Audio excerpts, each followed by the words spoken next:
Hello JEE warriors, welcome to mission जीत। और अगर आप जेई मेन में हाई स्कोर करना चाहते हो तो इस वीडियो को ध्यान से एंड तक जरूर देखना। आज हम लोग इस चैप्टर को डिस्कस करेंगे और प्लान सिंपल है। हम लोग स्टार्ट करेंगे शॉर्ट नोट्स के साथ, इंपॉर्टेंट फॉर्मूलाज, इंपॉर्टेंट ट्रिक्स और इंपॉर्टेंट प्रॉब्लम सब डिस्कस करेंगे। फिर हम लोग जेई मेन 2025 के पीवाईक्यू करेंगे, जिसमें कहां पे ट्रैप्स हैं और क्या fastest and most effective method है वो हम डिस्कस करेंगे। सो कॉपी पेन रेडी कर लो, टाइम वेस्ट करे बिना let's start with the short notes.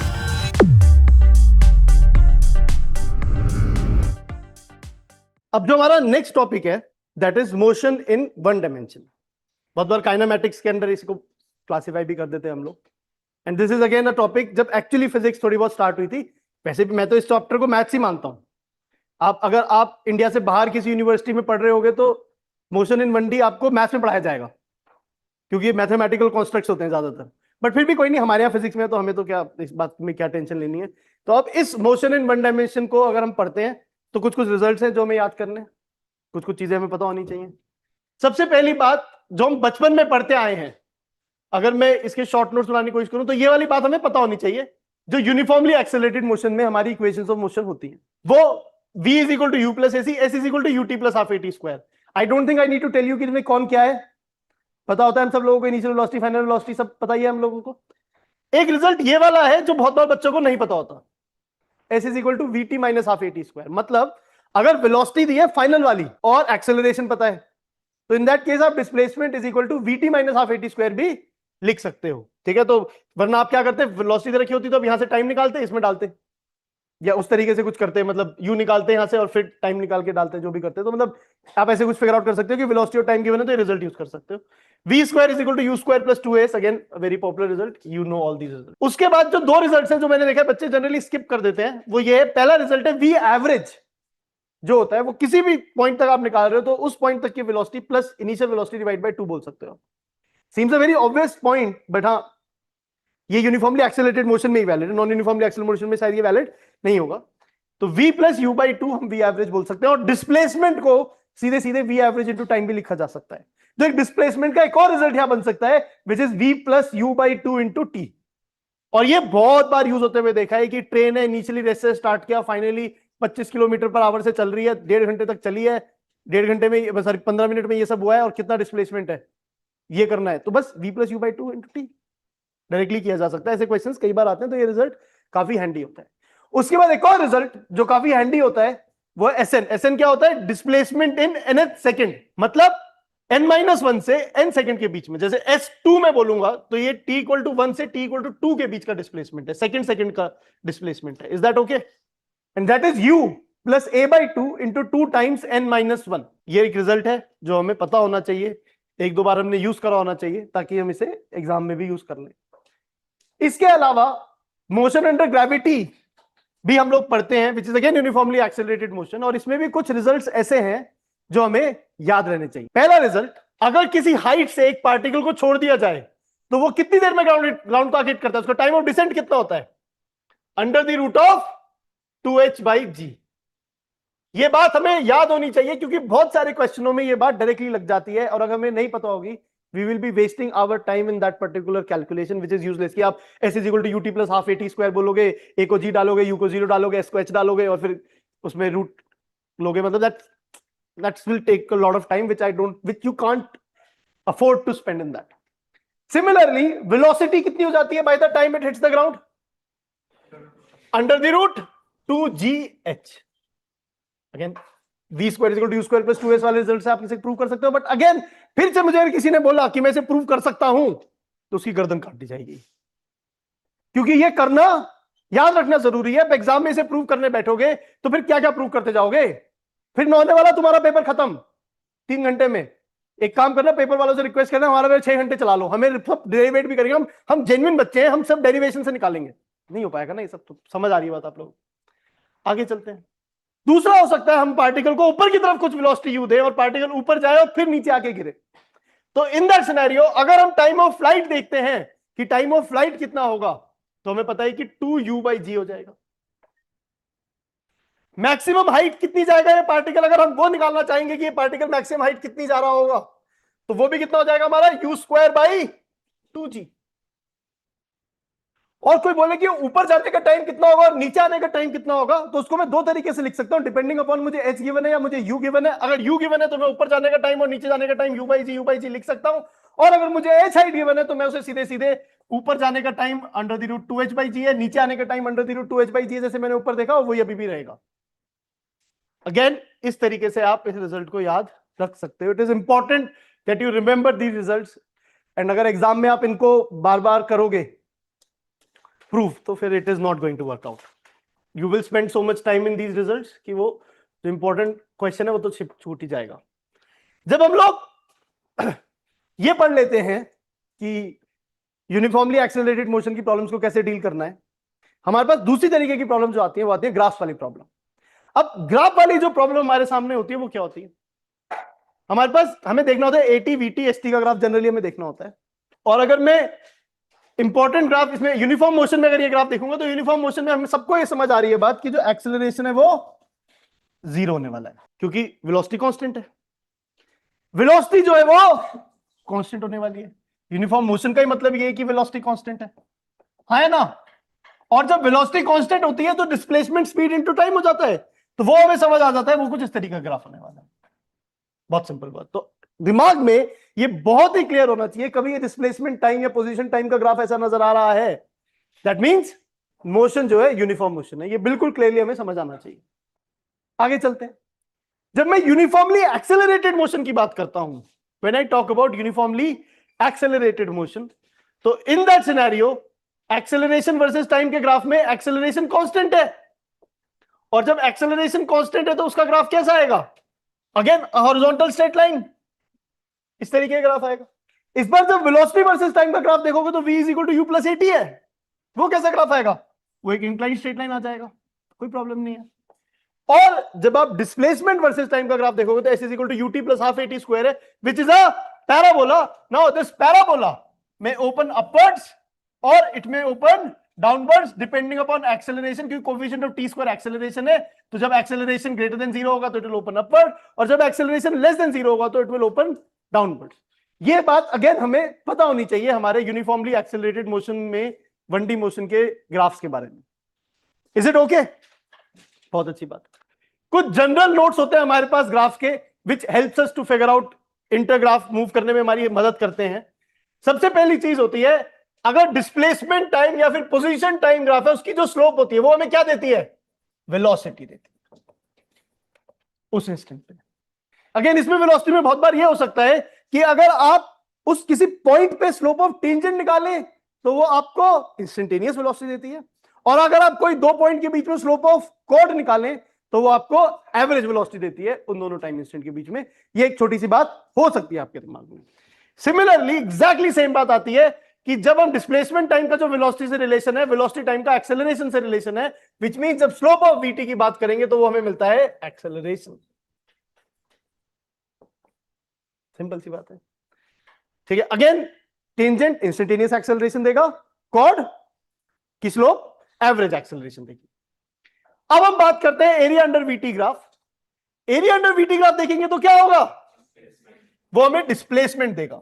इसमें एक बात सोचने वाली होती है कि एक्स एक्सिस को जब कट करेगा वीटी ग्राफ तो नीचे वाले पार्ट में जो डिस्प्लेसमेंट होगा, जब वेलोसिटी नेगेटिव है तो वो नेगेटिव आएगा, और जो ऊपर वाले पार्ट में जो डिस्प्लेसमेंट है वो पॉजिटिव आएगा। तो डिस्प्लेसमेंट वाइज जब हम देखेंगे तो हमें मैग्नेट साइंस के साथ देखना पड़ेगा। हाउएवर अगर कोई डिस्टेंस की बात करेगा तो हमें ऐड करना होगा डायरेक्टली, डिस्टेंस में डिस्प्लेसमेंट वाली बात हमें नहीं सोचनी। एरिया अंडर एटी ग्राफ की अगर बात करेंगे तो वो क्या देता है हमें, चेंज इन वेलोसिटी देता है। ये ध्यान रखिएगा, एरिया अंडर एटी का वेलोसिटी नहीं देता है, चेंज इन वेलोसिटी देता है। बहुत सारे लोगों को ये बात गलत याद रहती है कि वो वेलोसिटी देता है, तो दैट्स ओके, कोई बड़ी बात नहीं है, ठीक है। तो ये हमें समझ आ सकता है। विल टॉक अबाउट दिस, थोड़ा सा और बात करेंगे इस बारे में। ग्राफ में एक पर्टिकुलर प्रॉब्लम मैं बोलूंगा जो हमें याद होनी चाहिए, क्योंकि इसमें मैंने क्वेश्चन आता हुआ देखा है, और अगर किसी को ये रिजल्ट याद नहीं है तो वो काफी टाइम इस क्वेश्चन में लगाता है, which is a useless step, ठीक है। मेरे को अगर मेरे सामने क्वेश्चन आता, जब मैं अपनी जेईई की तैयारी कर रहा था, मैं इसका आंसर विद इन 30 सेकंड्स निकाल लेता। अगर एक बॉल को हमने ऊपर से ड्रॉप किया है तो वो अगर बाउंस करते करते लोअर हाइट पे जाती रहती है तो कितना, क्या उसका ग्राफ कैसा नजर आएगा, ये क्वेश्चन हमारे सामने कई बार आता है। तो उसका ग्राफ किस तरीके से नजर आएगा, बड़ी सिंपल सी बात है। अगर मैं वेलोसिटी वर्सेस टाइम का ग्राफ देखूंगा तो ये यूनिफॉर्मली एक्सेलरेटेड मोशन है, it will be a straight line. और अगर मैंने ऊपर की तरफ पॉजिटिव डायरेक्शन मानी हुई है, जो जनरल केस होता है हमारे सामने कि ऊपर पॉजिटिव माना होता है, बट तुम्हारा वेलोसिटी टाइम का ग्राफ कुछ इस तरीके से आ जाएगा। जैसे ही कोलिजन होगा एकदम से वेलोसिटी पॉजिटिव डायरेक्शन में जंप करेगी और फिर आपका वेलोसिटी वर्सेस टाइम का ग्राफ जो है वो इस तरीके से फिर से आता रहेगा। तो that is how your graph will be there, है ना? ठीक है, so that is great. And similarly उसके बाद भी अगेन फिर से एकदम से जैसे ही फिर टकराएगा नीचे, फिर वेलोसिटी थोड़ी कम हो जाएगी, कुछ इस तरीके का ग्राफ आता रहेगा एंड दिस विल कंटिन्यू। इस तरीके का आपका वेलोसिटी वर्सेस टाइम का ग्राफ रहेगा यहां पे। ओके, अब जरूरी नहीं है सिर्फ यही केस हो, अगर वो आपसे पूछ ले x versus time, position versus time, तो इनिशियली आपको दिख रहा है टी इक्वल टू 0 पे, अगर इस पोजीशन को मैं 0 मान रहा हूं तो टी इक्वल टू 0 पे पार्टिकल कहां पे है? एच हाइट पे है, तो एच हाइट से जाएगा। और this is a uniformly accelerated motion, motion under gravity है, एंड जो स्लोप है वो नेगेटिव है, तो एक्सेलरेशन नेगेटिव है, which means it's a parabola opening downwards. इस तरीके से ग्राफ आएगा। फिर उसके बाद अगले पार्ट में जब बाउंस कर जाएगा तो वेलोसिटी एकदम से चेंज होगी और ग्राफ ऐसे कुछ होगा, और पूरी हाइट पे नहीं जाएगा, थोड़ी कम हाइट पे जाएगा, फिर उसके बाद अगले बाउंस में कुछ इस तरीके से होगा, अगले बाउंस में कुछ इस तरीके से होगा, ऐसे कुछ फर्दर आपके बाउंसेस में होता रहेगा। एक्स वर्सेस टाइम का ग्राफ कुछ इस तरीके से बन जाएगा। And again the idea is that the earlier you realise कि ग्राफ कैसा बन रहा है और the moment you remember it, तो अगर एग्जाम में ऐसा कोई प्रश्न आएगा तो you should be able to get an answer immediately. जो यहाँ पे एक सबसे ट्रिकी पॉइंट होता है वी वर्सेस एक्स का ग्राफ, ये जनरली बच्चे इसमें बहुत गलती करते हैं, जब पढ़ा होता है तब भी समझ ही नहीं आया होता, और फिर बाद में तो मेरी याद जो चीज समझ नहीं आई होती उसे याद रखना भी एक बड़ा चैलेंज रहता है। तो अगर हम यहाँ पे नोटिस करेंगे तो हमें पता है कि जब ये ऊपर टॉप मोस्ट पॉइंट पे एच पे है तो ये 0 वेलोसिटी है इसकी, मैं इस तरीके से इसे याद रखता हूं, और ये जो ग्राफ है तो वो कुछ इस तरीके से आता है। एक्चुअली में जो रिलेशन है यहाँ पे यूनिफॉर्मली एक्सेलरेटेड मोशन में, अगर आप v वर्सेस x की बात करोगे तो v square is equal to u square plus 2as है, तो y एक्सिस पे आपका y square is equal to x वाला ग्राफ है, तो it is a parabola opening left और राइट, और वो अगेन डिपेंड करेगा एक्सेलरेशन पे, लेफ्ट खुलेगा राइट की तरफ खुलेगा, तो ये लेफ्ट की तरफ खुलता है पैराबोला।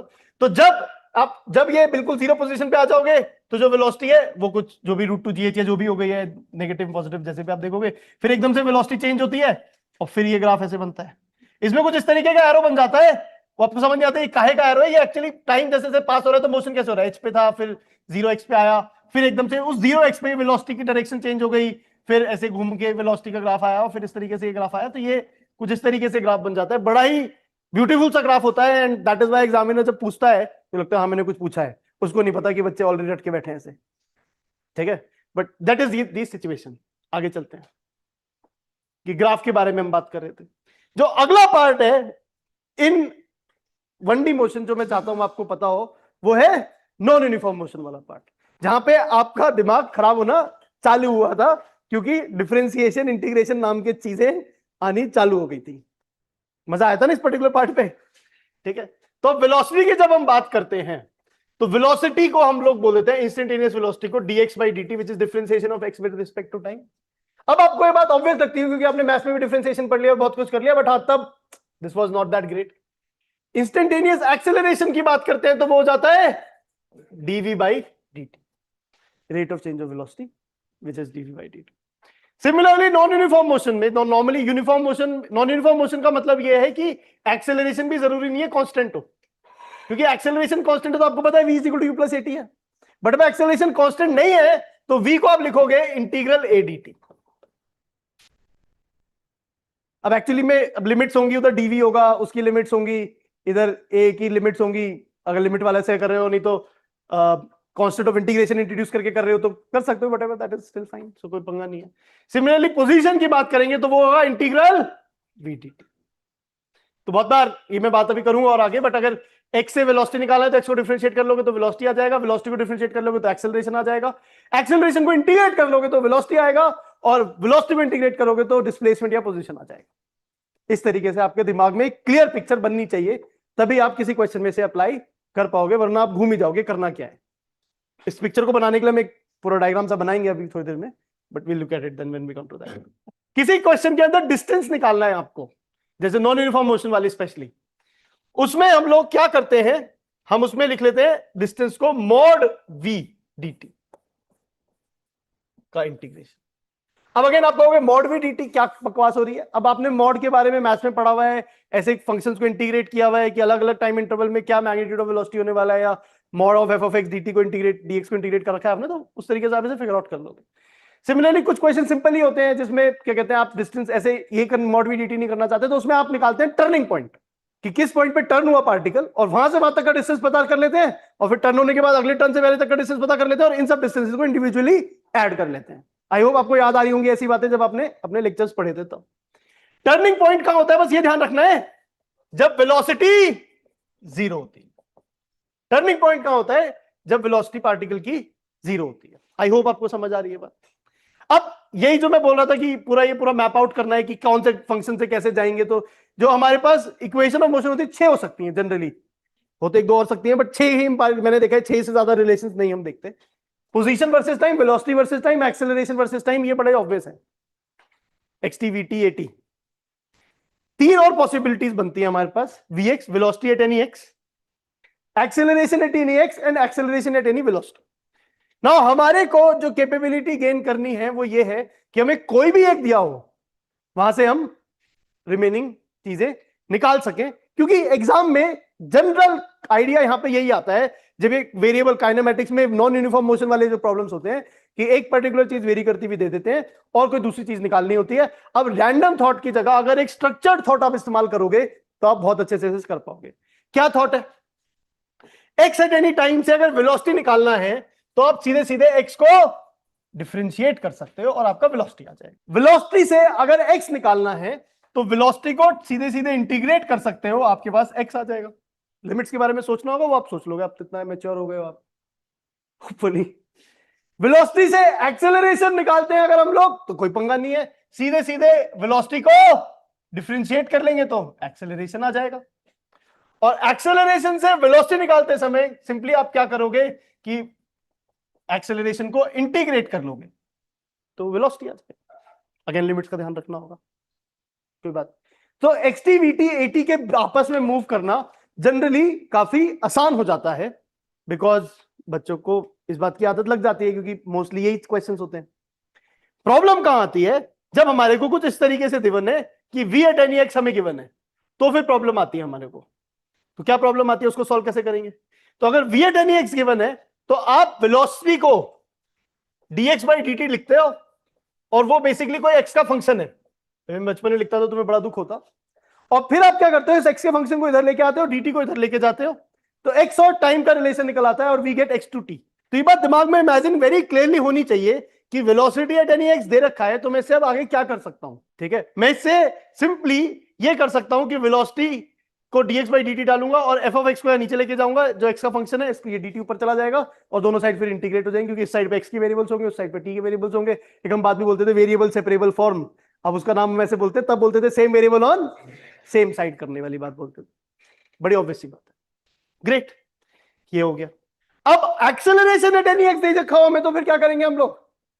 इसमें बस एक ही रास्ता होता है कि जैसे हमने स्टार्टिंग में बोला था ना, एक छोटी सी बात ये भी थी कि डीवी बाई डी जो है वी डीवी बाई डीएक्स के बराबर भी होता है, चेन रूल वाले लॉजिक से, या डीवी बाई डी में dx by dx multiply divide करके कर ले, सोच लेते हैं हम लोग, बट कोई बात नहीं है। बट अगेन इवेंचुअली अगर हम एक्सेलरेशन को वी डीवी बाई डीएक्स डाल देंगे और एक्सेलरेशन हमें कोई फंक्शन ऑफ एक्स दे रखा है, तो ऑब्वियसली डीएक्स इधर चला जाएगा और इस साइड पे भी इंटीग्रेट हो जाएगा और राइट साइड पे भी इंटीग्रेट हो जाएगा, एंड आपके पास v और x के बीच का रिलेशन आ जाएगा, which is this relationship v at any x। और वहां से अगर x एट एनी t निकालना है फिर वो सेम रास्ता अपनाना पड़ेगा, but this is the way. Generally exam में क्वेश्चन में यहां तक ही निकलवाएंगे, ज्यादा मेहनत नहीं करवाएंगे, क्योंकि इतनी मेहनत करवाएंगे तो बहुत टाइम देना पड़ेगा ना, उतना टाइम तो आपके पास नहीं है पेपर के अंदर। आर वी ओके, ठीक है, बहुत अच्छी बात है। सिमिलरली अब हमारे पास आता है acceleration with respect to velocity, मतलब acceleration as a function of velocity. ऐसा भी क्वेश्चन में गिवन हो सकता है, और जब ऐसा गिवन होगा तो वहां से आगे कैसे जाएंगे। वहां से आगे जाने के लिए दो पॉसिबल रास्ते हैं, या तो हम एक्सेलरेशन को डीवी बाई dt डालेंगे और ये फंक्शन ऑफ वेलोसिटी है, फंक्शन ऑफ वेलोसिटी से चला जाएगा, dt इधर चला जाएगा, यहां से आएगा वेलोसिटी और टाइम का रिलेशनशिप। या फिर हम लोग एक्सेलरेशन को v dv बाई dx डालेंगे और ये फंक्शन ऑफ वेलोसिटी है, ये फंक्शन ऑफ वेलोसिटी इधर चला जाएगा, dx उधर चला जाएगा और फिर से ये एक्सप्रेशन इंटीग्रेट हो जाएगा और रिलेशन हमारे पास आएगा v और x के बीच का। इन दोनों में से हम कौन सा रास्ता अपनाएंगे, इस बात पर डिपेंड करता है कि हमें क्वेश्चन में निकालना क्या है। एट एनी एक्स वेलोसिटी निकालनी है, at any time T velocity निकालनी है, सो अकॉर्डिंगली आप दोनों में से कोई भी रास्ता अपना सकते हैं, but this is how we have to imagine this.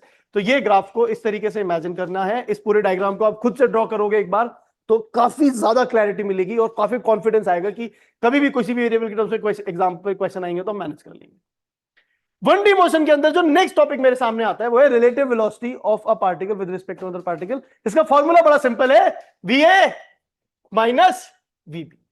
अब एक्चुअली में तो यहां वेक्टर लिखना चाहिए, बट 1D में हम वेक्टर्स को स्केलर की तरह ट्रीट कर लेते हैं क्योंकि सिर्फ दो ही डायरेक्शन होती है और एक डायरेक्शन को पॉजिटिव बोल देते हैं और एक डायरेक्शन को नेगेटिव बोल देते हैं। तो बहुत बार सीधे सीधे VA माइनस VB बोला हुआ है, बस ये बोला है कि साइन का ध्यान रखना, प्लस माइनस का ध्यान रखना। इसी को जब अप्लाई करते हैं तो एक बात हमें समझ आती है कि अगर दो पार्टिकल एक दूसरे की तरफ आ रहे हैं तो उनकी वेलोसिटी ऑफ अप्रोच कितनी होती है, V1 प्लस V2। और जरूरी नहीं है कि वो एक दूसरे की तरफ ही आ रहे हो, ऐसा भी हो सकता है कि एक पार्टिकल 100 किलोमीटर पर आवर से ऐसे चल रहा है और दूसरा पार्टिकल 30 किलोमीटर पर आवर से ऐसे चल रहा है, तो पीछे वाला फास्ट है तो इसका वेलोसिटी अप्रोच कितनी है दोनों की, 70 किलोमीटर पर आवर की।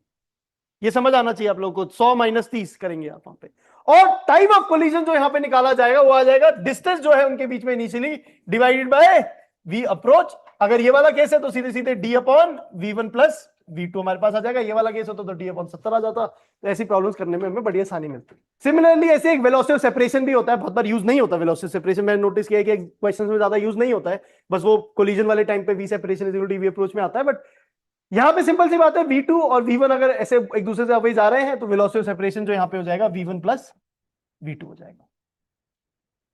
That is okay. और अगर एक फास्ट चल रहा है और दूसरा स्लो चल रहा है और दोनों सेम डायरेक्शन में जा रहे हैं, तो अगर पहले आगे वाला तेज चल रहा है तो वो वेलोसिटी हो जाएगी जिससे ओवरटेक कर रहा है। तो बहुत बार ऐसा क्वेश्चन लिखा होता है velocity with which a particle overtakes with 10 kilometre per our. अब वहां पे क्वेश्चन लैंग्वेज और समझना पड़ेगा, 10 क्या बोल रहा है, रिलेटिव वेलोसिटी बोल रहा है या फिर एक्चुअल वेलोसिटी बोल रहा है कि दूसरे वाले की 4 ही है। ठीक है, तो but that's okay, will manage it as per the question. Now there are a few problems that I expect you to remember. वो किसी थ्योरी का पार्ट मुझे ऐसे नहीं समझ आता है, बट मेरे को लगता है कि ये प्रॉब्लम्स आपको समझ आना चाहिए। इस तरीके की प्रॉब्लम आएगी तो ऐसे सॉल्व हो जाती है एकदम से। जैसे अगर हमारे पास एक बिल्डिंग है, बिल्डिंग से ऊपर से 20 मीटर पर सेकंड से एक पार्टिकल को फेंका, 30 मीटर पर सेकंड से दूसरे पार्टिकल को फेंका और आपसे पूछा कि इनका रिलेटिव एक्सेलरेशन कितना होगा, वो 0 आ जाएगा। क्यों 0 आ जाएगा? क्योंकि ये भाई साहब का रिलेटिव एक्सेलरेशन नीचे की तरफ g होगा और इसका एक्सेलरेशन नीचे की तरफ g होगा। तो जब आप रिलेटिव एक्सेलरेशन निकालोगे इनका तो वो 0 होगा क्योंकि g और माइनस g कैंसिल हो जाएगा। और रिलेटिव एक्सेलरेशन 0 आने का मतलब अगर टाइम ऑफ कोलिजन यहां पे बोला जाए तो h हाइट के से दूरी पे थे और दोनों एक दूसरे की तरफ वेलोसिटीज है V1 प्लस V2, जो हम अभी पहले वेलोसिटी अप्रोच वाले आर्ग्यूमेंट से कर रहे थे, वैसे ही ये प्रॉब्लम बहुत आसानी से सॉल्व हो जाती है। तो D अपॉन, या इस केस में 200 अपॉन 50 हो जाता है। That will be our answer. दूसरे क्वेश्चन जो रिलेटिव वेलोसिटी की जो प्रॉब्लम्स हमारे सामने आती हैं, जो हम समझ सकते हैं या जो हमें याद रखनी चाहिए, जैसे एक क्वेश्चन है कि एक एलिवेटर के अंदर आपने स्टोन को या पार्टिकल को ऊपर की तरफ फेंका 10 मीटर पर सेकंड से। इस एलिवेटर की हाइट h है, ठीक है, और आपसे पूछा है height of the elevator such that the stone just touches the roof of the elevator. तो इस पर्टिकुलर क्वेश्चन को rather than doing it with respect to the ground, हम इस पूरे क्वेश्चन को क्या करते हैं, with respect to the elevator कर लेते हैं। और जब हम इसे with respect to the elevator करते हैं तो हमें यह बात समझ आ जाती है कि यार ऐसी अगर हम बात करते हैं acceleration of stone with respect to elevator, तो वो acceleration of stone minus acceleration of elevator हो जाएगा। एक्सेलरेशन ऑफ द स्टोन नीचे की तरफ 10 है and acceleration of the elevator, यहाँ पे एरो हट गया, वो भी नीचे की तरफ 5 है। तो फिर वहां से हमें समझ आ जाता है कि -5, कुछ इस तरीके से हम लोग देख लेते हैं यहाँ पे, and that would be -5 metre पर सेकंड स्क्वायर। मतलब with respect to the elevator ये जो स्टोन है इसका एक्सेलरेशन नीचे की तरफ 5 मीटर पर सेकंड स्क्वायर है। सिंपल सी बात है। ये जो जी इफेक्टिव वाली फीलिंग थी वहां से भी हो जाता था कि जी इफेक्टिव अगर भाई नीचे की तरफ 5 मीटर पर सेकंड स्क्वायर एक्सेलरेशन है, mg नीचे की तरफ है, तो जी इफेक्टिव g-5 5 मीटर आ जाता है। तो दैट इज ऑल्सो पॉसिबल। फिर उसके बाद हाइट अगर बात करते हैं तो अब तो सिंपल सी बात होगी विद रिस्पेक्ट टू एलिवेटर, अगर इसे ऊपर जाके नीचे आना है बस सिंपली, तो ऊपर जो हाइट है वो u²/2g, अभी हमने फॉर्मूला पढ़ा था। बस अब g की जगह क्या हो जाएगा, g इफेक्टिव, और u या g रिलेटिव, तो वो u² कितना है 10², क्योंकि एक्चुअली में यहाँ पे गिवन है कि स्पीड 10 मीटर पर second with respect to elevator ही है, into 2 into g effective, and that is 5। तो इस तरीके से 10 मीटर की हाइट हमारे लिए आंसर भी आ जाएगा। कोई बहुत लंबा प्रॉब्लम नहीं है अगर आप रिलेटिव से करते हो तो। बट अगर आप इसे बिना रिलेटिव के सॉल्व करते हो, क्वेश्चन में कहीं लिखा नहीं था कि रिलेटिव से करना है, थोड़ा बहुत कुछ आइडिया था वेलोसिटी जैसे रिलेटिव रखी थी, बट स्टिल, बट अगर आप इसको बिना रिलेटिव के सॉल्व करते हो, it's a very very effort वाला क्वेश्चन, मतलब बहुत एफर्ट आपसे डिमांड करेगा। ठीक है, great. That is our motion in 1D के short notes.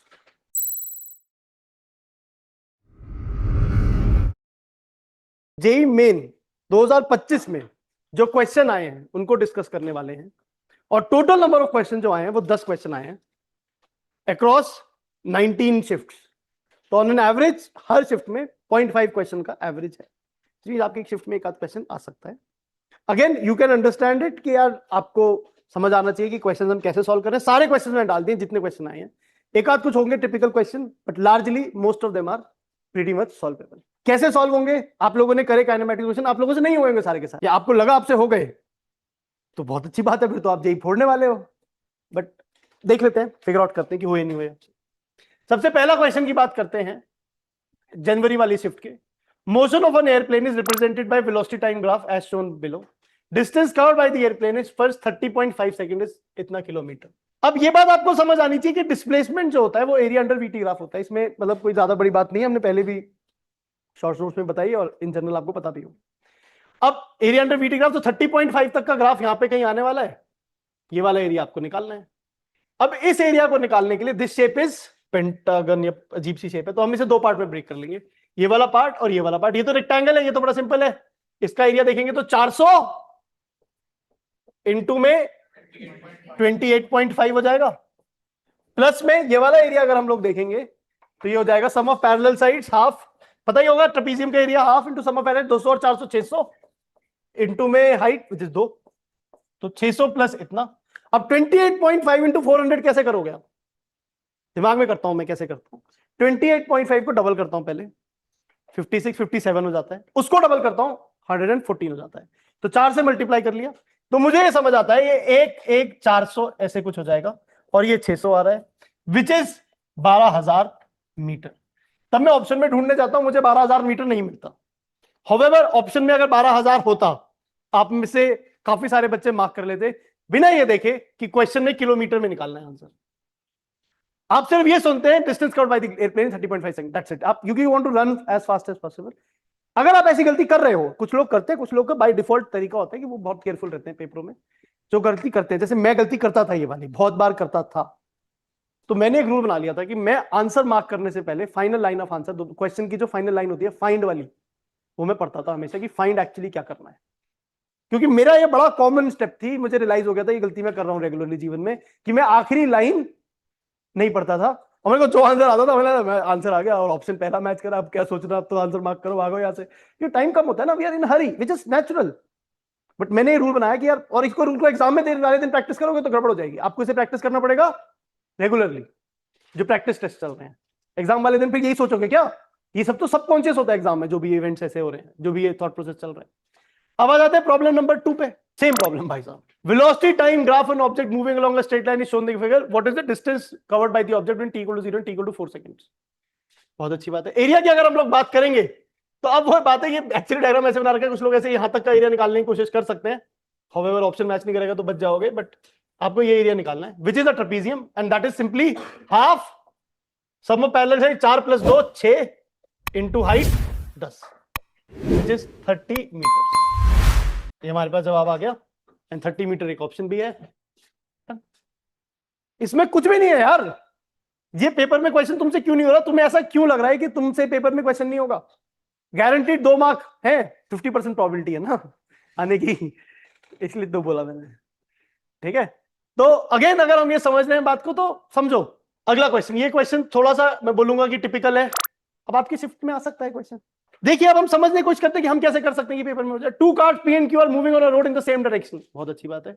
Acceleration of P increases linearly with time, तो मैं एक्सेलरेशन ऑफ P को इमेजिन कर लेता हूं KT है।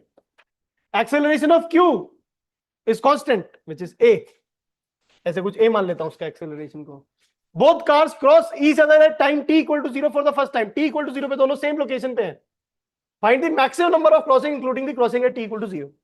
इस क्वेश्चन को सॉल्व करने में अगेन कुछ लोग इस क्वेश्चन को फीलिंग से, दिमाग में अजीब सी मैथमेटिक्स दिमाग में कर पाते हैं, ऑन पेपर कोई बिना मैथमेटिक्स करे बिना कर लेते हैं। कुछ लोग ऐसे कहते हैं कि यार देखो, एक तो बड़ा सिंपल सा केस है कि यार जो कांस्टेंट एक्सेलरेशन वाला है वो इनिशियली तो ओवरटेक कर जाएगा, बट जो दूसरा वाला है वो इवेंचुअली से कैचअप करके उसे ओवरटेक कर जाएगा। 2 बार तो वेरी क्लियरली दिखी जा, बट जो ऑब्वियस होता है वो आंसर नहीं होता है बहुत बार, स्पेशली ऐसी प्रॉब्लम्स में। तो अब हमें थोड़ा और सोचना है। अब देखो नहीं सोच पा रहे, कोई बात नहीं, 2 मार्क करके आगे बढ़ो, कोई टेंशन नहीं है। तुम कह रहे हो मैं तो नहीं बढ़ूंगा आगे, अगर 2 ही निकला आंसर तो क्या होगा? गलत है 2 आंसर, बट फिर भी आपको इसे मार्क करना है। अगर दो के बारे में आप दो के बियॉन्ड आप नहीं सोच पा रहे कुछ तो बड़ी अजीब सी बात लगेगी आपको। कैसी बात कर रहे हैं, क्या पागल टीचर है तो बोल रहा है कि भाई गलत आंसर मार्क कराओ। मैं तुम्हें कॉन्फिडेंस दिलाने की कोशिश कर रहा हूं कि जो आंसर आता है उसे मार्क करना है। क्या कॉन्फिडेंस जरूरी है? जो आंसर निकल के आ रहा है उसे मार्क करना है। ऐसे नहीं कि मेरे बस की तो कुछ है ही नहीं, मैं तो कभी आंसर निकाल नहीं सकता। क्योंकि most often than not you are right. Are you making getting the point? Please do that. कोई बात नहीं, अब यहां पे आगे चलते हैं। इस क्वेश्चन की जो मेजर ट्रिक थी वो थी with respect to q, relative motion को ऑब्जर्व किया। बिना रिलेटिव करे भी कर सकते हैं, बट मेरे हिसाब से जो इस क्वेश्चन की बेसिक ट्रिक थी वो ये थी कि एक समय पे दोनों सेम जगह पे हैं, एक को रेस्ट पे मान लो। स्पेशली मैं तो जिसका एक्सेलरेशन कांस्टेंट है उसको रेस्ट पे मान लेता हूं। तो एक्सेलरेशन इनिशियल वेलोसिटी इसकी यू मान लेता हूं मैं, ठीक है। यू पॉजिटिव नेगेटिव कुछ भी हो सकता है, बट अगेन जो भी है। अब मैं लिखता हूं acceleration of p with respect to क्या हो जाएगा, केटी माइनस ए हो जाएगा। कुछ लोग यहाँ पे ये भी सोचते हैं कि इसका एक्सेलरेशन केटी लेने की जगह ए प्लस बीटी लेना चाहिए आपको, क्योंकि लीनियरली इंक्रीज कर रहा है। डायरेक्टली प्रोपोर्शनल नहीं बोला था तो इसलिए एक कांस्टेंट ऐड होने की, बट वो यहां से क्लियर हो जाता है कि वो ए सब्ट्रैक्ट करो तो ए में कुछ बी भी सब्ट्रैक्ट करोगे तो सेम ही बात है, तो कोई बात नहीं। मेरे को ऐसा लगा था, but still I eventually realise कि इसकी मुझे जरूरत नहीं है, तो मैंने अपना सोल्यूशन चेंज करके बोल दिया कि ये ठीक है, बट दैट इज ओके। और 90% टाइम लोगों को केटी लग रहा है तो कोई टेंशन ही नहीं वैसे भी। फिर वीपीक्यू की बात कर रहे हैं, वेलोसिटी का एक्सप्रेशन क्या होगा? एक्सेलरेशन का एक्सप्रेशन पता है तो वेलोसिटी का एक्सप्रेशन सीधे सीधे इंटीग्रेट हो जाएगा, kt square by 2 minus at plus some constant वगैरह करना चाहते हो तो कोई बात ही नहीं है। मतलब इनिशियली यू है तो कुछ ऐसे भी हो जाएगा, दैट इज ओके, है ना? ठीक है, तो इस तरीके से हम कर ले। u प्लस ए dt का इंटीग्रल ऐसे कर सकते हो, v minus u is equal to a dt का इंटीग्रल। सिमिलर डिस्प्लेसमेंट की जब मैं बात करूंगा तो इसका वेलोसिटी का इंटीग्रेशन हो जाएगा वही जो नॉन यूनिफॉर्म मोशन में हमने सीखा, kt cube by 6 minus at square by 2 plus ut। और अब ये समझो कि ये दोबारा से इसको जब क्रॉस करेगा जब उसका डिस्प्लेसमेंट जीरो होगा, टी का डिस्प्लेसमेंट जीरो होगा, वो सेम पोजीशन पे आ जाएगा जहां पे क्यू है। और अगर आप इसको जीरो पुट कर देते हो तो आपको ये समझ आ गया, the equation is kt cube by 6 minus at square by 2 plus at is equal to 0, which is the cubic equation. It will have three solution including t equal to 0। और क्वेश्चन में इंक्लूडिंग दी क्रॉसिंग है t equal to 0 ही पूरा था, तो total number of possibilities कितनी बन जाएंगी?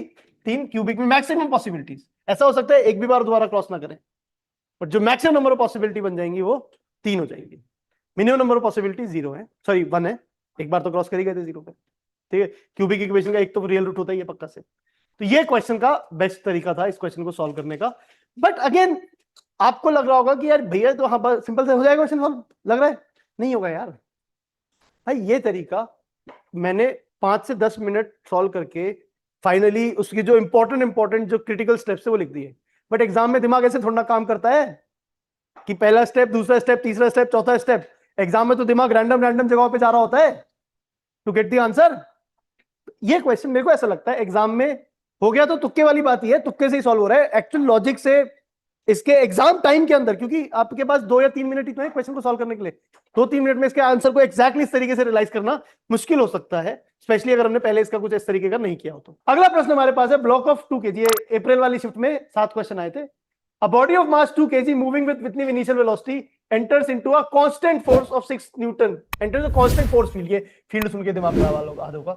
Directed along positive z axis. If the body remains in the field for इतना second 5/3 seconds, then velocity of the body emerging from the force field. मैं अपने दिमाग में करूंगा यार बड़ा सिंपल क्वेश्चन है, इनिशियल वेलोसिटी दे रखी है, मास दे रखा है, फोर्स दे रखी है, एक्सेलरेशन पता चल जाएगा। एक्सेलरेशन पता चल गया तो वेलोसिटी क्या पूछा हुआ है? वेलोसिटी पूछी है, v is equal to u plus at लग जाएगा। एक जो इंपॉर्टेंट बात यहाँ पे ये हो सकती है जो हमारे को समझ आनी चाहिए कि v is equal to u plus at का जो रिजल्ट है वो वेक्टर फॉर्म में भी लग जाता है। कुछ लोग ये बात नहीं सोच पाते, ठीक है। तो v equal to u plus at vector form में भी लगा सकते हैं। u इन्होंने दे रखा है, ये आपको निकालना है, t इन्होंने दे रखा है, a आपको निकालना होगा। एक इन्होंने क्या दे रखा है भाई साहब? 6 न्यूटन फोर्स दे रखी है, किधर की तरफ? k कैप z एक्सिस वाली, divided by mass 2 kg which is 3 metre पर सेकंड स्क्वायर। k 3k का मीटर पर सेकंड स्क्वायर कौन लिखेगा? k 3k का। एंड जब इसे लिख लेते हो आप तो हो गया क्वेश्चन ओवर। u कितना है? 3i cap plus 4j cap plus 80 कितना हो गया? एक्सेलरेशन कितना हो गया? 3 और टाइम कितना है? 5/3। यहीं से लग रहा है सब सही हो रहा है क्योंकि 3 और 3 कैंसिल हो रहा है। एग्जामिनर को मिला एकदम से मजा आ रहा है कि हाँ यार मैंने बच्चों को इतनी अच्छी कैलकुलेशन दी है। 3 4 5 3 4 5 ये आंसर, करेक्ट आंसर आ गया आंसर। अभी तक जितने क्वेश्चन किए सबसे आसान क्वेश्चन था ये, बट हाँ ये फैक्ट समझ आना चाहिए हमें।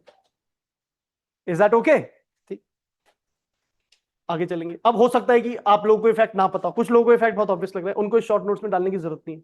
कुछ लोगों को हो सकता है फैक्ट ऑब्वियस ना लग रहा हो, ना ये प्रैक्टिस के बाद आपको इन फैक्ट को अपने शॉर्ट नोट्स में ऐड करना है। समझ रहे हैं इस बात को कि वेक्टर फॉर्म में भी हम कर सकते हैं। तो ये बात ऐसे शॉर्ट नोट्स को कभी कभार रिवाइज छोटा मोटा ट्वीक कर रहा हूं। हर इंसान के लिए वो इंडिविजुअल शॉर्ट नोट्स बनते हैं। आप लोग भाग रहे हो किसी टॉपर के शॉर्ट नोट्स मिल जाए आपको, अभी सोच रहे हो ना, है ना, सोच ही रहे होगे किसी टॉपर के शॉर्ट नोट मिल जाए फिर तो मैं भी वो टॉपर बन जाऊंगा। गधे हो, नहीं होता ऐसे यार, doesn't work like this। ठीक है, a person traveling on a straight line moves with uniform velocity v1 for a distance x with a uniform velocity v2 for next distance 3x by 2। the average velocity in this motion is 50/7। v1 की value 5 रखे, पहले हम 5 ही बोल देता भाई, v1 बाद में कितना रखा, v2 की वैल्यू बताओ। तो इसको इस तरीके से आपको मैप करना है कि भाई x डिस्टेंस के लिए v1 से चला और v1 की वैल्यू को 5 डाल देंगे। 3x/2 डिस्टेंस के लिए v2 से चला, v2 नहीं दे रखा, इनफैक्ट वही निकालना, तो v2 छोड़ना पड़ेगा। और आपसे एवरेज वेलोसिटी ओवरऑल मोशन की दे दी है, आपसे v2 पूछा है, तो एवरेज वेलोसिटी निकालने की कोशिश कर लेते हैं, उसमें कुछ v2 के टर्म्स में टर्म आएगा, सॉल्व हो जाएगा। अगर ये x डिस्टेंस मूव किया तो टाइम कितना लगा होगा पहला उसे, सबसे पहले वाले मोशन में x/5। दूसरे वाले मोशन में कितना टाइम लगा होगा 3x/2 × 5। सॉरी v2 लिखा मैंने, सॉरी अब भी गलती करी होगी आप लोगों ने भी। ठीक है, वो भी आगे समझ आ रहा है v2 निकालना है, कहां से निकालें, बट फिर भी ओवरऑल डिस्प्लेसमेंट जो है वो है 5x/2 divide by overall time जो है वो x/5 प्लस 3x/2 v2 है। यहाँ पे एक इंटरेस्टिंग बात ये कि x कैंसिल हो जा रहा है, ऑब्वियसली लग भी रहा था कैंसिल हो जाएगा।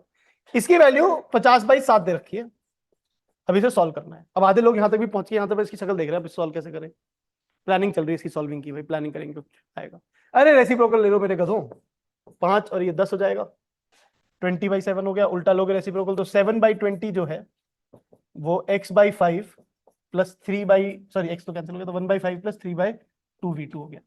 1/5 को इधर ले आओ, 4/20 लिख लो, उसे डिनोमिनेटर को सेम कर लो, 3 - 4 3/20, 3 3 कैंसिल, 2 2 कैंसिल, v2 की वैल्यू 10। तो यहां से हमारे को क्लियरली पता चल जाएगा कि v2 की वैल्यू 10। अगेन कैलकुलेशन बड़ा इंपॉर्टेंट स्टेप है। थर्ड क्वेश्चन क्या बोल रहा है हमें, a sportsman runs around a circular track of radius r such that transfers the path AB the distance traveled and displacement respectively are।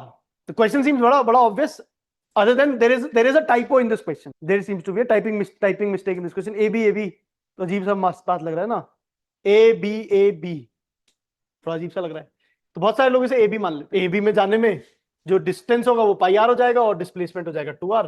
You are very lucky that this does not fall in any of the options। फिर आप कहते हो यार ये तो आया नहीं, question is wrong, फिर नहीं, फिर कुछ लोग हिसाब से ये जो मैंने अज्यूम किया था इसको दोबारा से देखूं भाई क्या मैंने अज्यूम किया था कि मैंने अपने आप को एक्स्ट्रा इंटेलिजेंट मान के एग्जामिनर ने गलती करी है तो मैंने कहता है देखने से ए बी फिर ए फिर बी। तो एक्चुअली ये पार्टिकल जो है वो एक सर्कल कंप्लीट किया और फिर आधा सर्कल और कंप्लीट किया है, तो जो डिस्टेंस हो जाएगा वो πr plus 2πr which is 3πr हो जाएगा। और क्योंकि इससे पहले आप ऑप्शन सारे चेक कर चुके होंगे तो 3πr 2r आपको जवाब दिख जाएगा कि जो डिस्प्लेसमेंट का मैग्नीट्यूड है वो 2r है और जो डिस्टेंस है वो 3πr है। अब इसमें बहुत बार कंट्रोवर्सीज हो जाती हैं, ऐसे कहते हैं कि भैया तो डिस्प्लेसमेंट पूछा था, डिस्प्लेसमेंट 2r है ही नहीं, मैग्नीट्यूड ऑफ डिस्प्लेसमेंट 2r है। फाइन, ठीक है, अब इन कंट्रोवर्सी का कोई जवाब है नहीं। हम तो भाई हमें लग रहा है कि एग्जामिनर से बेचारे से गलती हो गई, माफ कर दो उसे, है ना। आइडियली उसे डायरेक्शन बोलनी चाहिए थी, डिस्प्लेसमेंट की बात करें वेक्टर है, बट अब उसने नहीं बोली। और बड़ी इंटरेस्टिंग बात है, मतलब मैं ऐसे बोलने के लिए थोड़ा कॉन्फिडेंटली तुम्हें बोल रहा हूँ कि ऐसे कर लेना, इसमें तो चलो कोई ऑप्शन नहीं है, इसमें तो ठीक है यही करोगे, बट एक आईआईटी का पेपर था जिसमें एक क्वेश्चन में उसने बोल दिया था वेलोसिटी विल बी दिस, और उसमें डायरेक्शन नहीं बताई थी। अब वेलोसिटी विल बी 4 मीटर पर सेकंड, हम डायरेक्टली बहुत आसानी से इस आंसर को तो जवाब दे देते हैं कि भाई हाँ ये बात ठीक है, बट जेई एडवांस के पेपर में पहले तो जे एडवांस ने उस आंसर की में डाला, फिर जो रिवाइज आंसर की उसमें से हटा दिया ये कह के कि वेलोसिटी में डायरेक्शन नहीं थी, तो वो वेलोसिटी थी, वो स्पीड थी। बहुत इरिटेटिंग था। हाउएवर अब मैंने नोटिस किया कि जे एडवांस थोड़ा केयरफुल रहता है कि वेलोसिटी और स्पीड को डिफरेंशिएट करे, बट आप फिर भी मैं बोलूँगा कॉमन सेंस यूज करना। आज की डेट में बहुत बार दोनों ऑप्शंस ठीक कर देते हैं कि चलो वेलोसिटी स्पीड दोनों ठीक लगा लेंगे, ठीक है, कोई नहीं, आगे चलते हैं। A helicopter flying horizontally with speed 360 km/h at an altitude of 2 km drops an object at an instant. The object hits the ground at point O. 20 second after it is drop, 20 second बाद ये particle ground को hit करता है। यहां से एक object drop हुआ, वो 20 सेकंड बाद ग्राउंड को हिट कर रहा है। आपको ये बताना है displacement of O from position of helicopter where the object from the position where the object was first release कितना होगा। ओके तो अगर हम इसकी बात करते हैं तो हमें बड़ी ऑब्वियस सी बात समझ आती है कि इट्स अ प्रोजेक्टाइल मोशन का क्वेश्चन और हमने गलत चैप्टर में डाला हुआ है ना। हाउएवर बच जाएंगे हम लोग, थोड़ा बहुत मान लेते हैं कि जो डिस्प्लेसमेंट है वाई एक्सिस वाला वो 2000 किलोमीटर है, वो तो क्लियर है, इसमें तो कोई डाउट ही नहीं है। और जो एक्स एक्सिस वाला डिस्प्लेसमेंट है उसके लिए मुझे टाइम निकालना होता है। अब बड़ी विडंबना है कि उसने 2000 मीटर दे रखा है तो मैं टाइम तो इसे डायरेक्टली निकाल सकता हूं। क्या टाइम होगा इस वाले मोशन को ऑब्जर्व करके? Under the 2h/g 2 into 2000/10। Thank God same time आ रहा है। अगर ये अलग आ जाता तो बहुत कांड हो जाता क्वेश्चन के अंदर। हम बोनस ही होता, मतलब वही वाली बात है, बट आपको बोनस वो लगता बोनस है, बट वो तो नुकसान हो जाता है ना। हमें क्वेश्चन आता हुआ सबको नंबर मिल गए तो बोनस क्वेश्चन में 4 नंबर मिले या 0 नंबर मिले, it is the same. I hope you realise that. नहीं मतलब कुछ लोगों को ये हम भी ट्रिक अपनाते हैं, हमसे कोई क्वेश्चन गलत हो गया हमने सबको नंबर दे दिए, वो माँ बाप को शांत करने के लिए हमने बच्चे अच्छे नंबर तो दे दिए, क्योंकि माँ बाप का दिमाग वायर्ड है परसेंटेज के हिसाब से, मार्क्स की परसेंटेज क्या है। बट मार्क्स की परसेंटेज कोई नहीं पूछ रहा, यहाँ 50% पे भी बच्चे 2000 रैंक लेके आ सकते हैं, not in JEE Main, JEE Advance. ठीक है, अब डिस्प्लेसमेंट एक्स एक्सिस वाला हो जाएगा, एक्स एक्सिस वाला वेलोसिटी 360 किलोमीटर पर आवर है, ये तो रटा हुआ है ना 36 kilometre per hour is 10 metre पर सेकंड, तो ये 100 मीटर पर सेकंड हो जाएगा, तो कैलकुलेशन करने की जरूरत नहीं है। 100 मीटर पर सेकंड इनटू टाइम कितना लगा 20 सेकंड, विच इज 2000 मीटर, ये भी है बहुत अच्छी बात। 2000 मीटर इधर 2000 मीटर इधर, तो ऑब्वियसली जो ओवरऑल डिस्प्लेसमेंट हो जाएगा वो कितना हो जाएगा 2000√2, है ना, एंड दैट वुड बी 2000√2। ये समझ आई ना कैलकुलेशन? तो 2000√2 एंड 2000√2 में ऑप्शन कोई नहीं था, बट 2√2 किलोमीटर एक ऑप्शन है, तो ठीक है ये तो क्लियर है, तो मैनेज हो जाएगा। Is it okay? ठीक है आगे चलते हैं। Which of the following curves possibly represent one dimensional motion of the particle? इन्होंने लिखा हुआ है फेज और टाइम का कुछ लिखा हुआ है, ये क्या अजीब सी बात हो रही है। वेलोसिटी डिस्प्लेसमेंट लिखा हुआ है, ये तो समझ आ रहा है, वेलोसिटी डिस्प्लेसमेंट का अगर ग्राफ सर्कल है तो ये वन डायमेंशनल मोशन हो सकता है नहीं हो सकता। वेलोसिटी टाइम का ग्राफ सर्कल है तो ये वन डायमेंशनल मोशन हो सकता है नहीं हो सकता। और डिस्टेंस का ग्राफ कुछ इस तरीके से ऐसे ऊपर जाता हुआ आ रहा है तो ये वन डायमेंशनल मोशन हो सकता है नहीं हो सकता। अगेन फेज वर्सेस टाइम की अगर हम बात करते हैं तो हमें ये बात समझ आती है कि फेज एंगल जो है वो अगर एक लीनियर एक्सप्रेशन है kt plus five whatever five naught, तो again that's a very simple graph की ये तो y इज इक्वल टू या x is equal to a sine five हो ही सकता है, and it is an SHM and that is a 1D SHM, तो 1D एसएचएम के मोशन में ऐसा कुछ ग्राफ आ सकता है। तो ए मुझे लगता है कि ठीक है कि ये फेज और टाइम के बीच का रिलेशन हो सकता है। 1D कोई 1D मोशन में पार्टिकल है तो उसका फेज और टाइम का रिलेशन नहीं हो सकता है। ये थोड़ी अजीब बात है, मैंने तो बड़ी प्यार से बोल के खत्म कर दी, खुद से सोचने में बड़ा दिमाग खराब होता है फेज का क्या कर रहा है यहाँ पे काइनेमैटिक्स में। That is the situation. Velocity versus displacement circle है, भी कैसे जज करें कि ये हो सकता है नहीं हो सकता। बेसिकली मैं तो सिंपल सी बात कह लेता हूं, v square plus x square is के स्क्वायर, तो v is equal to K square minus x square का रूट। इनफैक्ट मुझे अगेन फिर से पता है कि ये भी एसएचएम में ही होता है, तो ऑलमोस्ट अगर ओमेगा 1 हो तो ये भी हो जाएगा, बहुत अच्छी बात। वेलोसिटी टाइम का जो ग्राफ दे रखा है which again says v square plus T square is equal to a constant का स्क्वायर अगर सर्कल है तो, and that basically implies v is equal to K square minus T square का रूट। इसमें कोई डाउट नहीं लग रहा है। हाउएवर यहां पे अगेन जिन लोगों ने रटा हुआ है या जिन लोगों ने सॉल्यूशन देख लिया इसका ऑलरेडी, तो उनको पता है कि यह टाइम नेगेटिव नहीं हो सकता, जिसकी वजह से इस ग्राफ को हटा दिया गया। मतलब एक्चुअली में टाइम नेगेटिव होना तो बड़ी गलत बात है, टाइम नेगेटिव नहीं हो सकता ये बात सच है झूठ है? बिल्कुल हो सकता है, हमने इतनी बार बात करी है टाइम नेगेटिव होता था। बड़ी अजीब सी बात लगती है कि लोग ऐसे टाइम नेगेटिव नहीं हो सकते, जिन्होंने सोल्यूशन रटा हुआ है उनको पता है ये बात, जो जेन्युइनली जिन्होंने इस क्वेश्चन को सॉल्व किया उनको क्या पता है एक टाइम पे दो वेलोसिटी नहीं हो सकती, एक टाइम पे दो वेलोसिटी नहीं हो सकती, ये प्रॉब्लम। एक पोजीशन में दो वेलोसिटी हो सकती है, बिल्कुल हो सकती है, पार्टिकल आगे पीछे जा रहा हो सकता है उस पर्टिकुलर पोजीशन पे अगले मोमेंट में, बट एक टाइम पे दो वेलोसिटी नहीं हो सकती। बहुत अच्छी बात।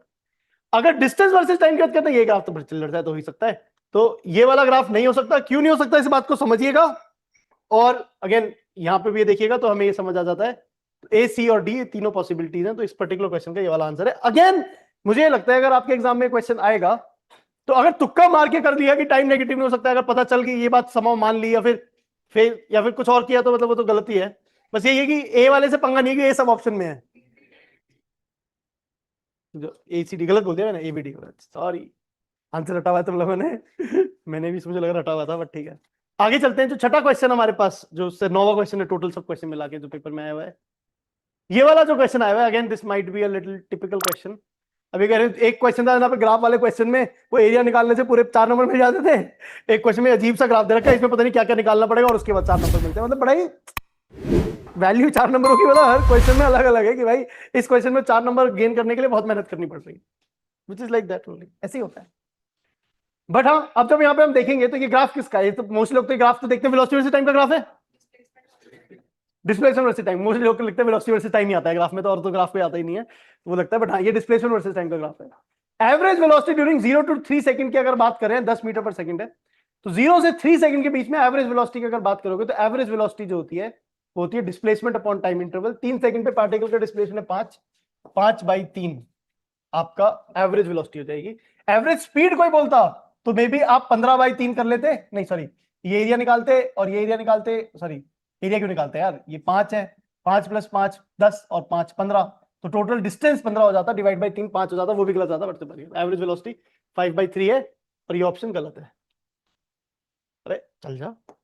हाँ, average velocity during 3 to 5 second is 0 metre पर सेकंड। अब ये क्या बकवास है, 3 से 5 के बीच में तो डिस्प्लेसमेंट हो ही नहीं रहा, ऑब्वियसली 0 है। बिल्कुल ठीक बात है। कुछ लोग एरिया वेरिया निकालने की कोशिश कर रहे हैं, वो गड़बड़ कर रहे हैं। Instantaneous velocity t = 2 second is 5 metre प्रति, इसमें स्लोप निकालनी है आपको। स्लोप निकालते समय 2 सेकंड पे 0 है, 3 सेकंड पे 5 है, तो 1 सेकंड बाई 5 मैं सीधे सीधे 5/1 से ही दिमाग में फिगर आउट कर लूंगा, 5 मीटर पर सेकंड आ जाएगा। मुझे एक्चुअली वो कोऑर्डिनेट लिख के स्लोप निकालने की जरूरत मुझे तो नहीं है, आपको है तो आप इस पॉइंट का कोऑर्डिनेट और इस पॉइंट का कोऑर्डिनेट लिख के भी वेलोसिटी निकाल सकते हो। तो ये बात भी ठीक लग रही है, बी सी ठीक हो गए। तो ये वाला ऑप्शन गलत हो गया, ठीक है। थर्ड वाला गलत क्यों हुआ, टी निकाला तो मैंने, सी ठीक तो है। थर्ड वाले में सी, अच्छा अच्छा सी वाला, सी ऑप्शन नहीं है, हाँ हाँ बिल्कुल, ये भी खत्म हो गया। अब मेरे को बी सी डी और ई में से कोई भी एक चेक कर लो, वहां से पता चल जाएगा। एवरेज वेलोसिटी 5 to 7 सेकंड है, दो की निकालूंगा, ये वाला कर लेता हूँ। Average velocity t = 0 to t = 9 is 0। अब मेरे को 0 पे भी डिस्प्लेसमेंट 0, 9 पे भी 0 डिस्प्लेसमेंट, तो ये 0, ये तो बात ऑब्वियस बात हो गई। तो ई ठीक हो गया, तो ऑब्वियसली ये गलत होगा, एंड दैट वुड इंप्लाई, ठीक क्या हो गया, बी सी और ई, है ना। ई ठीक हो गया, और अगर ई गलत हो जाता तो आपको पता चल जाता बी सी और डी ठीक है। बट हम डी वाला कैलकुलेट कर सकते हैं कि एवरेज वेलोसिटी जो है 5 to 7 सेकंड के बीच में क्या है, 5 सेकंड पे आप यहाँ पे हैं और इसकी स्लोप निकालनी है आपको। एसेंशियली आपका डिस्प्लेसमेंट हुआ 5 मीटर टाइम 2 सेकंड में, तो 5/2 और नेगेटिव, ये आपका एवरेज वेलोसिटी है 5 से 7 सेकंड के बीच में। 6.5 सेकंड पे अगर एवरेज वेलोसिटी निकालनी है तो इस वाली लाइन की स्लोप निकालनी है। इस लाइन की स्लोप में ये 10 है, ये 1 है, तो इसकी -10 मीटर पर सेकंड यहाँ वेलोसिटी है, माइनस की स्लोप नेगेटिव है, और 10/1 मैंने कैसे, ये थोड़ा सा कंफ्यूजन लग रहा है कि 10/1 कैसे किया मैंने, हाँ तो इस तरीके से हम कर सकते हैं, तो वो भी हमें समझ आ जाएगी कि वो गलत है। But yes, this is how we understand this is the correct answer. Are we okay. 1D motion का आखिरी क्वेश्चन अगर हम लोग देख रहे हैं तो इस क्वेश्चन को देख के थोड़ा डर लग रहा है, बट एक्चुअली में बड़ा ही चिंती क्वेश्चन है। Particle moves along x axis, displacement इस तरीके से वेरी कर रहा है, ये एक्स का रिलेशन है। वापस आएंगे इस रिलेशनशिप पे। Which of the following statements करें, acceleration is this, acceleration is this, initial velocity is this, acceleration is this। x दे रखा है और acceleration के बारे में पूछा गया है, तो सिंपल सी बात है कि आप वेलोसिटी निकाल लेंगे। वेलोसिटी कैसे निकालोगे, x को डिफरेंशिएट करके dx/dt, इसका डिफरेंशिएशन क्या होगा, 2c0 into t। Basically t square का डिफरेंशिएशन आपको समझ आने से 2t है, 2 का डेरिवेटिव तो 0 हो जाएगा। ct - 2 का स्क्वायर का डेरिवेटिव क्या होगा, ये थोड़ा सा सोचने वाली बात हो सकती है, 2 times c into t - 2 into t - 2 का derivative which is 1। Chain rule दिमाग में काफी आसानी से लग जाता है यहाँ पे शायद, तो ये आपकी वेलोसिटी आ जाएगी। Initial velocity of the particle is 4 second, t को 0 डालने पे क्या आ रहा है जवाब, -4c आ रहा है, विच अगेन लग रहा है कि एग्जामिनर सही क्या गड़बड़ तो नहीं करती इसमें। आगे चलते हैं। एक्सेलरेशन को dv/dt निकाल रहे हैं, तो क्या निकल रहा है, 2c0 प्लस 2c, इसका डेरिवेटिव भी 1, इसका t का डेरिवेटिव भी 1। तो एंड अगेन अगर आप देखेंगे तो acceleration of the particle 2c0, ये गलत है, ये गलत है, और ये ठीक है ऑब्वियसली, तो ये गलत, वो -4c है, उसमें गलती नहीं करी, ठीक है भाई, बढ़िया बात है। तो हमारे को समझ आ जाएगा चौथा ऑप्शन, ठीक है। अगेन सिंपल डिफरेंशिएशन है, आप लोग क्योंकि जेईई की तैयारी कर रहे हो तो ये डिफरेंशिएशन आपके लिए बहुत ही ऑब्वियस होना चाहिए। नीट वाले बच्चों के लिए मे भी लगेगा कि यार डिफरेंशिएशन मेहनत करनी है, बट वो भी नहीं, उनको भी नहीं लगता, मतलब अगर जेन्युइनली तैयारी कर रहे हैं तो। Are we clear about it. तो ये 1D मोशन की हमने जो प्रॉब्लम डिस्कस करनी थी वो हमने डिस्कस कर ली है। सो होपफुली आपको समझ आया क्या करना था हमें। So this chapter is done, इसको आप टिक मार्क कर सकते हो क्योंकि ये चैप्टर आपके लिए रेडी है। सेशन यूजफुल लगा तो लाइक जरूर करना। अगला चैप्टर हम ये वाला डिस्कस करेंगे ऑन दिस पर्टिकुलर डेट, तो इसको अपने कैलेंडर्स में मार्क कर लो। Also make sure you subscribe to the channel ताकि वीडियो मिस ना हो जाए। Keep pushing, don't give up. Let's meet in the next class and let's go for Jeet.